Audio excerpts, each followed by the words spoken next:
بسم اللہ الرحمن الرحیم۔ السلام علیکم۔ کیسے ہیں بچوں آپ سب؟ امید ہے سب خیر خیریت سے ہوں گے۔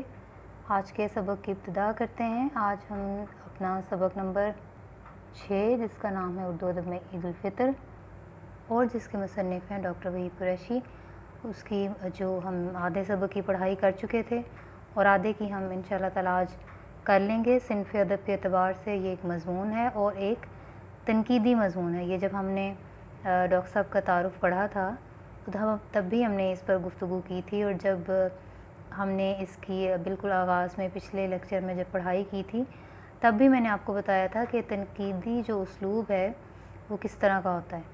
آج کے جو ہیں مقاصد بیٹے اس کو جانتے ہیں کیا ہوگا۔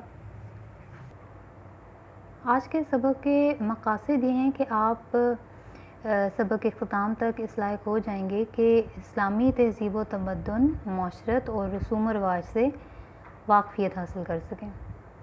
اس کے علاوہ مضمون اور افسانے کے صنف سے آگاہ ہو سکیں۔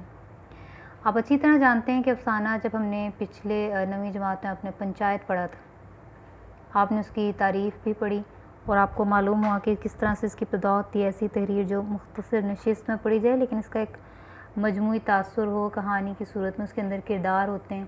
مضمون میں کردار نہیں ہوتے، اس میں کہانی نہیں ہے، اس میں جو موضوع ہے آپ کا اس پر گفتگو کی جاتی ہے، دلائل کے ساتھ، بحث کے ساتھ اس کا جائزہ لیا جاتا ہے۔ ابھی جب ہم اس کے آخر میں مضمون کی جب آپ تعریف پڑھیں گے تو آپ کو اس کا اندازہ ہوگا کہ مضمون جو ہے وہ ابھی بلکہ آپ یہ پڑھ بھی رہے ہیں تو آپ کو اندازہ ہوگا کہ کس نوعیت کا ہوتا ہے، ٹھیک ہے۔ اور پھر اسلامی تہذیب و تمدن اور معاشرت اس لیے بیٹے، اور رسوم و رواج کا ذکر اس لیے کیونکہ عید الفطر ایک تو یہ ہمارا اسلامی تہوار ہے، اس کا سماج کے اوپر، ہمارے اسلامی معاشرے کے اوپر کیا اثرات ہوتے ہیں اور کون کون سے رسوم و رواج اس سے وابستہ ہیں، اور بر صغیر کے جو ہم نے پچھلے بھی سبق میں پڑھا تھا کہ بر صغیر میں جو شعراء اور ادباء تھے انہوں نے جو نثر نگاری میں جو مضامین لکھے ان مضامین پر کے نام بھی ہم نے دیکھے تھے، اور پھر جب شعراء نے اس مضمون کو بالخصوص 1857 کی جنگ کے بعد جب اس میں لکھا تو پھر اس کو صرف عشق و عاشقی کی حد تک نہیں رکھا بلکہ اس کو بہت وسیع پیمانے پر اس موضوع کو پھیلا دیا۔ اور شاعری میں جیسے ہم نے جب ختم کیا تھا تو حال ہی کی نظم تھی تہنیت عید الفطر، جس میں انہوں نے عید کو صرف خوشی کے جذبے کی عکاسی نہیں بلکہ اس کو عید کو انہوں نے مذہبی اقدار سے بھی ہم آہنگ کیا۔ ابھی ہم شاعری پر اس کے اثرات پڑھ رہے ہیں۔ آج جب ہم شروع کریں گے علامہ اقبال کے ہاں عید الفطر کے جو اس کے اوپر انہوں نے گفتگو کی ہے وہ کس طرح سے ہے، اور آئیے اس کو شروع کرتے ہیں۔ اپنی کتابیں کھول لیجئے، میرے پاس صفحہ نمبر 43 ہے، آپ دیکھ لیجئے آپ کے جن کے نئے ایڈیشنز ہوں گے اس میں ان کے کون کون سے صفحات کے نمبر ہیں۔ آئیے بیٹا بسم اللہ کر کے شروع کرتے ہیں۔ اچھا جی، یہاں تک ہم نے اس دن پڑھا تھا کہ تہنیت عید الفطر میں ان اشعار تک۔ آج ہم نے علامہ اقبال کے ہاں عید الفطر کا جو تصور ہے اور انہوں نے جو اس کے بارے میں گفتگو کی ہے، اگر اس موضوع کو انہوں نے اپنی شاعری میں برتا ہے تو کیسے برتا ہے۔ ڈاکٹر صاحب لکھتے ہیں کہ اقبال کے ہاں ہلال عید، اب آپ کو پتہ ہے ہلال جو ہے وہ پہلی جو تاریخ کا چاند جب نکلتا ہے، پہلا دن جب ہوتا ہے چاند کا، اس کو ہلال کہا جاتا ہے، ٹھیک ہے۔ وہ کہتے ہیں کہ عید کا چاند صرف ہمیں خوشی ہی نہیں دیتا بلکہ ہماری ہنسی بھی اڑاتا ہے، ٹھیک ہے۔ یتیموں کی عید کے بارے میں بھی اقبال رحمۃ اللہ اس رویے کی عکاسی کرتے ہیں جس پر نثر نگار بھی خامہ فرسائی کرتے رہے ہیں۔ ہم نے جب پیچھے جو نثری مضامین کے جو نام تھے اس میں بیٹا ایک آپ دیکھیے گا، آپ کو نظر آئے گا یتیموں کی عید موضوع تھا، ٹھیک ہے۔ تو اقبال کے ہاں بھی خامہ فرسائی کہتے ہیں بیٹے لکھنا، تحریر کرنا، خامہ کہتے ہیں قلم کو، ٹھیک ہے، خامہ قلم، تحریر فرسائی مطلب لکھنا، ٹھیک ہے، یعنی نثر نگار بھی لکھتے رہے اس موضوع پر، اقبال نے بھی لکھا۔ اب یاد طفلی علامہ اقبال کو عید کے چاند کی تصویر کشی پر مجبور کرتی ہے اور وہ منظر کشی والے رجحان کی طرف مائل ہو جاتے ہیں۔ یاد طفلی بچپن کی یاد، جب وہ اپنا بچپن یاد کرتے ہیں، عید کا چاند دیکھتے ہیں تو انہیں وہ یاد آ جاتا ہے، اور وہ اس کی منظر کشی کیسے کرتے ہیں؟ اے ماہ عید بے حجاب ہے تو، حسن خورشید کا جواب ہے تو کمندِ غزال شادی ہے لذت افزائے شور طفلی ہے۔ ماہ عید، عید کا چاند، ماہ چاند کو کہتے ہیں۔ بے حجاب ہے تو کہ تو نظر آ گیا ہے۔ حسن خورشید، سورج کی خوبصورتی کا جواب ہے تو، ٹھیک ہے، جس طرح سورج خوبصورت ہے تو بھی خوبصورت ہے۔ تو کمند غزال شادی ہے۔ کمند کہتے ہیں چھلانگ کو، غزال ہرن۔ تو شادی خوشی، یعنی کہ تو اتنا خوبصورت ہے۔ اب ہلال میں نے آپ کو کیا کہا ہے، اب عید کا چاند آپ دیکھتے ہیں نا، اس طرح سے ہوتا ہے، ٹھیک ہے، اسی طرح سے، یا شاید غالباً ایسے ہوتا ہے، ٹھیک ہے۔ اب وہ کہتے ہیں کہ جس طرح سے چھلانگ لگاتا ہے نا خوشی سے، شادی کہتے ہیں خوشی کو، ایک ہرن جس طرح چھلانگ لگاتا ہے تو اس طرح سے ہے۔ اب یہ جو لیپ ہے، یہ چاند کی جو شکل ہے، اس کو انہوں نے کمند کرا، کمند ہے نا کمان کی طرح، اور ہرن بھی اس طرح سے کر کے چھلانگ لگاتا ہے، ٹھیک ہے نا۔ لذت افزائے شور طفلی ہے کہ تجھے دیکھ کے جس طرح بچے کا جو شور ہے اس کو دیکھ کے جو لذت حاصل ہوتی ہے، یا تجھے دیکھ کے جیسے بچے شور مچاتے ہیں اور خوشی کا اظہار کرتے ہیں تو ہم اس سے لذت حاصل کرتے ہیں، خوشی ہوتی ہے۔ اچھا، اب مجموعی طور پر ڈاکٹر صاحب کہتے ہیں کہ عید الفطر سے متعلق جو موضوعات ہیں ہماری شاعری کے بنیادی رخ کو ظاہر کرتے ہیں، اس کو آپ نے غور کرنا ہے۔ 3 طرح کے رجحانات ہیں، ٹھیک ہے، بنیادی رخ کس طرح سے شاعروں نے اس موضوع کو کیسے کیسے بیان کیا ہے۔ عید کے چاند کو مناظر کے حوالے سے بیان کرنے کا رجحان ہے، عید کے چاند کا جو منظر ہے اس کی خوبصورتی بیان کی۔ دوسرے اگر موضوع شاعر کے، یعنی 3 طرح سے انہوں نے اس موضوع کو برتا ہے۔ نمبر 1 چاند کا منظر، ٹھیک ہے۔ نمبر 2 عید کو داخلی مسرت اور خارجی حالات سے منسلک کرنے کا رویہ۔ داخلی کہتے ہیں بیٹے انٹرنل، اندر جو خوشی انسان کو ہو رہی ہے، اور جو باہر، جو اس کے باہر معاشرتی حالات ہیں، اس کے ارد گرد کے حالات، وہ دونوں آپس میں منسلک ہیں۔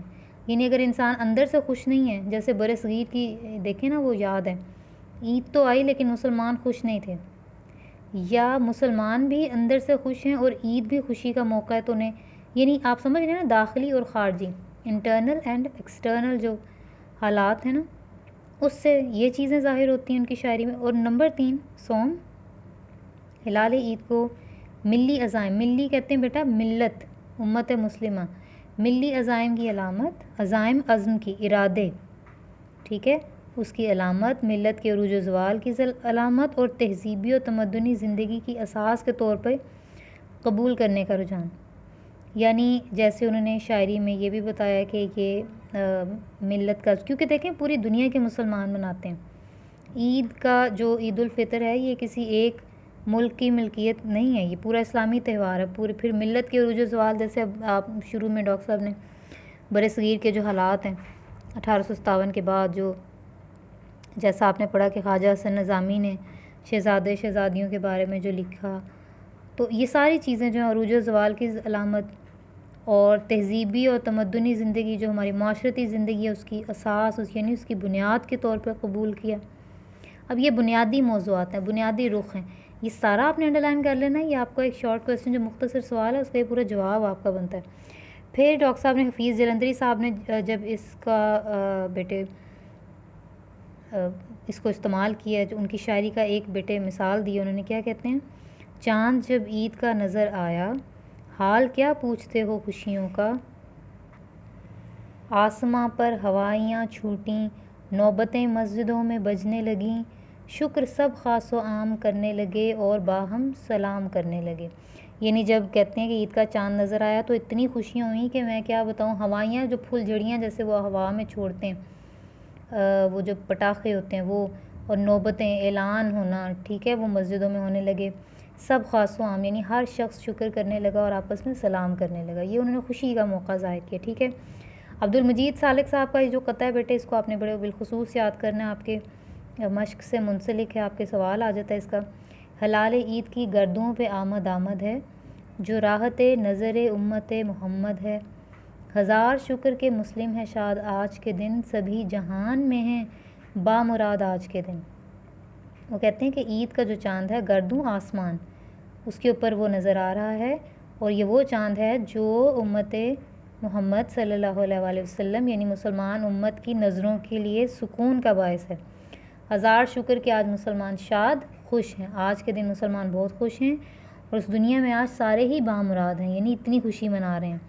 پھر طالب الہ آبادی کا بیٹے شاعری میں دیکھیں، وہ کہتے ہیں کہ اب یہ جو عید الفطر پہ انہوں نے کیا دعا کی ہے کہ جو کچھ بھی ہو تو آج اثر اپنا دکھا دے، روٹھے ہوئے مسلم جو ہیں ان سب کو منا دے، آپس میں جو دن رات کا جھگڑا ہے وہ مٹ جائے، اسلام میں جو تفرقہ پیدا ہے وہ مٹ جائے۔ کہتے ہیں کہ اے عید کے چاند، اے عید تو ایسا اثر دکھا کہ تمام ایسے مسلمان جو آپس میں روٹھے ہوئے ہیں ان کے اختلافات ختم ہو جائیں، آپس میں لڑائی جھگڑا ختم کر دیں، اور جو تفرقے پیدا کیے جو دوریاں ہیں وہ بھی مٹ جائیں۔ ان جو نثر کی اور شاعری کی جو مثالیں ہیں ان کو لکھنے کے بعد ڈاکٹر صاحب کہتے ہیں کہ اس رجحان نے، یعنی جو عید کے یہ جو 3 رجحان انہوں نے بتائے ہیں کہ انہوں نے تخلیقی سطح پر ایک نئی سمت کی طرف اشارہ کیا ہے، یعنی کہ ایک ہی موضوع کو آپ کہاں کہاں استعمال کر سکتے ہیں، اور اس سے یہ نتیجہ نکالنا بے موقع نہ ہوگا کہ عید کا تصور مسلمانوں کے ہاں محض تہوار منانے اور اچھل کود کو کلچر بنانے پر منحصر نہیں، بلکہ اس خوشی کا رشتہ ہماری اقدار میں بہت دور تک جاتا ہے۔ یعنی وہ کہتے ہیں کہ آپ صرف یہ نتیجہ نہیں نکال سکتے کہ یہ بس آپ نے مل لیا اور اچھل کود کر لی اور ہنسی مذاق کر لیا، بلکہ یہ تو ہماری اقدار ویلیوز میں شامل ہے۔ 1400 سال سے، یعنی جب سے عید منائی، جب سے آپ پہ روزے فرض ہوئے، جب سے آپ عید منا رہے ہیں، تب سے آپ کی اقدار میں یہ جو خوشی ہے یہ شامل ہے اور یہ بڑی دور تک جاتی ہے۔ اور اس سے عید کے بارے میں، جس سے عید کے بارے میں اردو شعراء کی تخلیقات کو ایک سمت ہی نہیں ملتی، بلکہ ان کا تعلق ہمارے داخلی رویوں کے ساتھ اتنا گہرا ہے کہ ہماری شعری روایت میں یہ عمل صرف یک طرفہ مناظر کشی تک جا کر ختم نہیں ہوتا۔ یعنی وہ کہتے ہیں کہ شعراء جو ہے وہ ان کو ایک ہی سمت میں پھر وہ شاعری میں تخلیق نہیں کر سکتے، ان کو نئے نئے موضوعات پھر مل جاتے ہیں، بلکہ اس موضوع کا تعلق ہمارے داخلی رویے، یعنی ہمارے جو اندر کا، جس کو آپ موسم کہتے ہیں، ہمارا مزاج، اس کے ساتھ اتنا گہرا ہے کہ ہماری جو شعری روایت ہے اردو کی، اس میں صرف اس کی یک طرفہ ایک طرفہ منظر کشی تک یہ موضوع ختم نہیں ہوتا، یعنی صرف آپ نے عید کا چاند دیکھ لیا اور عید کا دن منا لیا اور اس کے اوپر اپنی خوشی کا اظہار کر دیا، ایسے نہیں ہے۔ دیکھیں نا، یہاں انہوں نے دعا کی ہے، یہاں انہوں نے امت محمد صلی اللہ علیہ وسلم کی خوشیاں بتائی ہیں، یہاں پر انہوں نے کہا سب سلام کرنے لگے، پیچھے آپ نے علامہ اقبال کا کیا، پھر حال ہی کی آپ دیکھیں انہوں نے کہا ہمارے صبر کا انعام ہے۔ اب عید کی خوشی ہماری شعری روایات کا ایک اہم اور ناقابل فراموش حصہ ہے۔ ٹھیک ہے، اب یہ آپ کا مضمون ختم ہوا، آپ کو بڑی مبارک ہو۔ یہ جو ماخذ ہے اس مضمون کا، یہ ڈاکٹر صاحب کی کتاب ہے اردو نثر کے میلانات۔ ٹھیک ہے، اردو نثر کے میلانات، یہ آپ نے یاد بیٹا رکھنا ہے اس کا نام بھی، اور اب ایسا کیجئے کہ آج کا کام نوٹ کر لیں۔ اچھا جی، گھر کا کام نوٹ کر لیں۔ آپ نے اردو ادب میں عید الفطر کے آخری جو 2 صفحے ہیں جو بھی ہم نے پڑھے ہیں، اس کی آپ نے آرام سے پڑھائی کرنی ہے، اور جتنے بھی مشکل الفاظ ہیں بیٹے اس کے معنی جیسا آپ مجھے اس کے اوپر تحریر کر کے بھیجتے ہوتے ہیں اسی طرح سے آپ نے لکھ کے مجھے کام اپنا ان باکس کر دینا ہے۔ انشاءاللہ تعالیٰ کل ہم اس کی مکمل مشق حل کریں گے۔ اپنا بہت سارا خیال رکھیے گا۔ فی امان اللہ، اللہ حافظ۔